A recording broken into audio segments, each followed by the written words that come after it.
What's happening, family? So, how did this vision of Newsong, LA come to be? Well, I was living in the Crenshaw community and commuting to church in Irvine after I had left my previous church and was going to Newsong, Irvine, and would have some conversations with Dave. After several conversations, I expressed to him that I really liked the vision of what was happening in Irvine, but wanted to see an expression of Newsong, Irvine and Newsong, LA, one that was a little bit more diverse.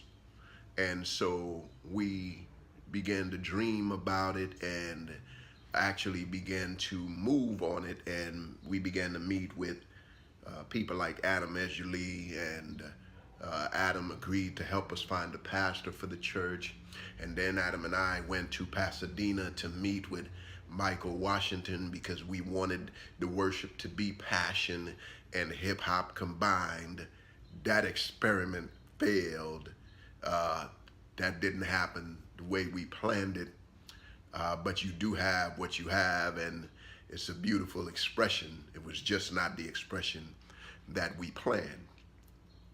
And so after that, we were at a Fridays in Ladera, and someone was asking us about who we were, and we were sharing with her the vision of the church.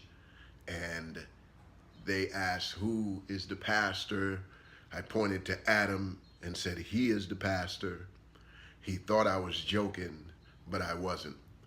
And so that's how Newsong, LA came to be.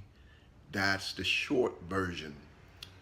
And then, of course, how, what was the most memorable moment? One of the most memorable moments of Newsong, LA for me, there were many, but this one is probably the most memorable moment.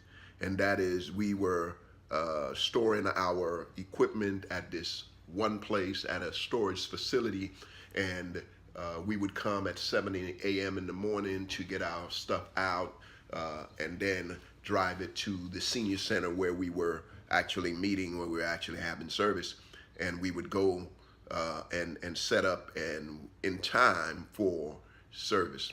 But in this particular morning, the people who were supposed to be at the storage weren't there to open it up for us. And I tried all the emergency numbers they had given me. Couldn't locate anyone. And so after about 15 minutes, I began to try to climb over the fence, but I thought that wasn't a great idea. And so tried for a little bit longer. I think after about 30 minutes, I decided to pull the fire alarm. And so pulled the fire alarm because we was going to have church that day. I pulled the fire alarm, and the fire department came and informed me that I had just broken the law and could go to jail for what I had done. And so, but I didn't go to jail. The Lord was looking over me. One of the few times that a black man's gonna break the law and not go to jail, if you know what I mean. But it was God's work, and God was looking over us. And that, my friend, is one of the most memorable moments at Newsong, LA. Other than that, it's the only other memorable moments is all the time I beat up Pastor Adam. That's the only other times. But that one incident sticks in my mind, and I remember it often. Blessings to you all. Peace.